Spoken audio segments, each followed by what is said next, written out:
Assets, it's gold. It's more gold than people know about. It's over 1 million metric tons of gold. The Marcoses, I will not name the spokesman.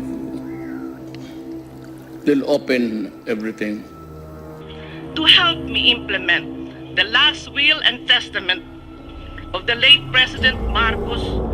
But it shows deposits in the name of Ferdinand Marcos in a bank in Brussels, and it's for $987 billion. 900? Can we show the camera? Just to show you the bill of lading, how much is $240 million. Oh my goodness. Is it million? Billion? billion? Billion? 240 billion? Only one shipment.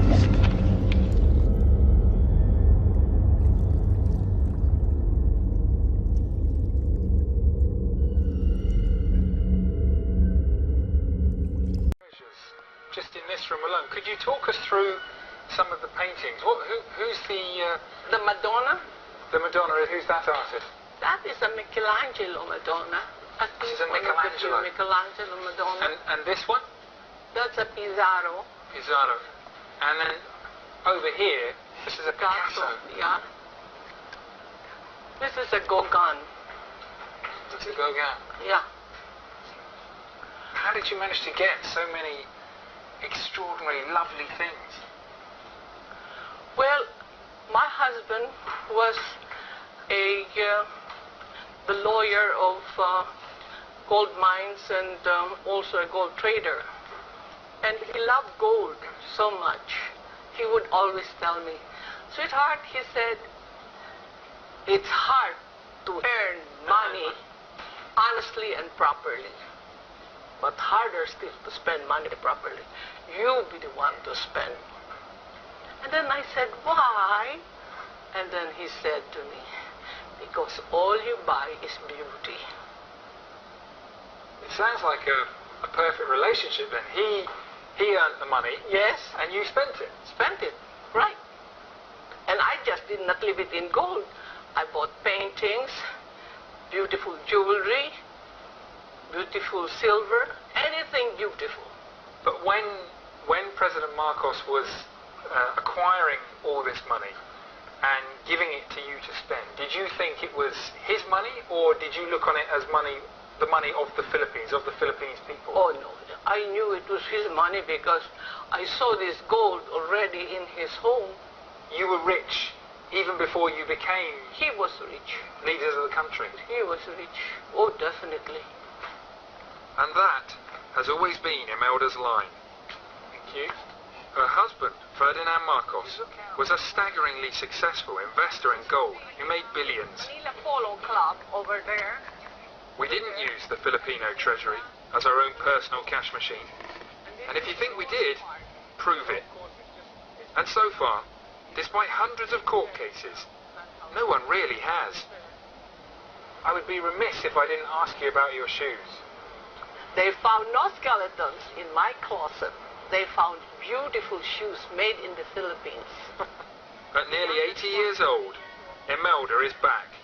Loud, proud, and beautifully shod. And she does appear to be genuinely popular with some Filipinos. The Philippines government has seized more than £400 million from accounts in Switzerland. But the puzzle of her remaining riches is locked up in bewildering legal cases and contested documents. Just look at this. This is only This is one. an envelope with Belgium on the front of it. The mysteries. What could this be? So this is some sort of treasury certificate. It's slightly fuzzy. No, you don't anymore because this is dangerous already. No, look. If only I had a photographic memory, I could tell you what it was. Yeah, But it's all right. We can't show you. But it shows deposits in the name of Ferdinand Marcos in a bank in Brussels, and it's for $987 billion. 900. Can we show the camera? No, Sige na, oh. Such a huge sum surely can't be genuine. But with Imelda, who knows? Like armies of lawyers, I failed to unravel the mystery of Imelda's billions. This is shallow waters. But I did get a very interesting and very long presentation on her plans to end poverty and build a tunnel through the Philippines that would solve the world's trade problems.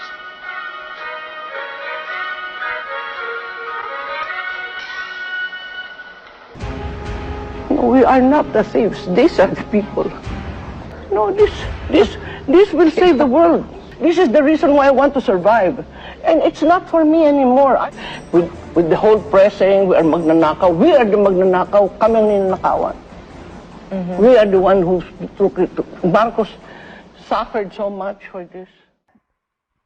Assets, it's gold. It's more gold than people know about.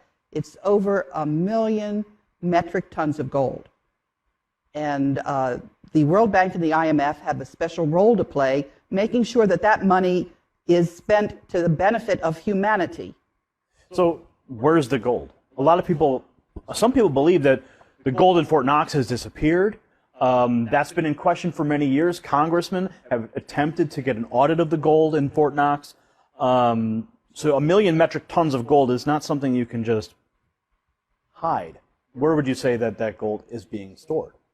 400,000 metric tons are in the Central Bank of the Philippines. There's over 200,000 metric tons in Union Bank of Switzerland. And some of that gold is buried securely in the Philippines as well. Some of it is held in various banks, but the bulk of it is in the Philippines. That there is a special trust that contains just about all of the world's gold. It was established by Ferdinand Marcos. This gold, people want to know what the gold is. You're referring to the president of the Philippines, of the former president of the Philippines who died in '89, correct? That's correct. That's who, except, it's not clear about the exact date of his death because he had a cousin who, he was removed. He was removed by the CIA. It was not by a popular uprising. You know how the CIA stages these things. And he was sent off to Hawaii. But he had expected that this was going to happen, and he had gotten his cousin to stand in for him. So he was it was his cousin that was in Hawaii, captive. Yeah. But anyway, what Ferdinand Marcos did was he took the world's gold. I was explaining what is the world's gold. It's gold from King Solomon. It's gold that the conquistadors in Spain gathered up from the Aztec and Inca civilizations. It is gold that was gathered by General Yamashita between World War I and World War II. And what the banks did when they gathered up the gold, they issued certificates to the wealthy people who had the gold. And those certificates had interest that was payable in gold. And the interest has been compounding. What Ferdinand Marcos did was he put the gold in a trust for benefit of humanity. And he said that the trust would be for 50 years. The reason he did this, he was a lawyer, and he knew that if somebody claims that they own something and they are not able to prove their claim for 50 years, that claim is extinguished. That's a legal concept called statute of limitations. These are the 350,000 documents used against me. Now, all of that. All the mines, all the banks of the world, 170 banks of the world. And I have the bill of lading. And these are all U.S. government exhibits. Just to show you the bill of lading, how much is $240 million. Oh my goodness. Is it million? Billion? Billion. Billion? 240 billion? Only one shipment. And these are plenty of shipments, and then 5 sketches. When we started, it was $32 and then $35. An ounce of gold. She's talking of gold. Now it's 1,300, 400, 500, 600, 800, nag-iiba-iba eh. Iba-iba. Ounce yan. How many kilos? And we are sitting on gold. But the most urgent reason I was looking forward to my coming to this hearing of the Philippine Senate is to seek your help, honorable senators, to help me implement the last will and testament of the late President Marcos to enlist assets in the hands of trustees, to implement the Marcos Humanitarian Foundation so that we can help the country in our economic crisis and help the Filipino people in their agony and suffering. The Marcoses, I will not name the spokesman. Sabi nila na they'll open everything and probably return yung nakita lang. Sabi nila na malaki ang deficit mo sa maybe this year ang projected deficit spending would be big, sabi nila. Baka makatulong. Pero hindi ito malaki. But we are ready to open and bring back, sabi niya, pati yung IFU gold bars. Hindi ganun kalaki. It's not the Fort Knox. It's just IFU. But sabi nila, isauli nila. Para walang ano. And the only reason really was, sabi nila, that the father was protecting the economy. And of course, the eventual kung maalis siya. But he was thought of regaining the Malacanang, and that is why ganito ang lumabas, parang naitago. I will accept the explanation. Whether or not it is true, wala na eh. And they are ready to return. How much they would give me an accounting. Trying to look for a guy not identified with anybody to handle the negotiation kung gusto nila. I'm looking at the former Chief Justice. Sila na lang mag-usap. Then another CPA and maybe a representative of all that is accepted also by all.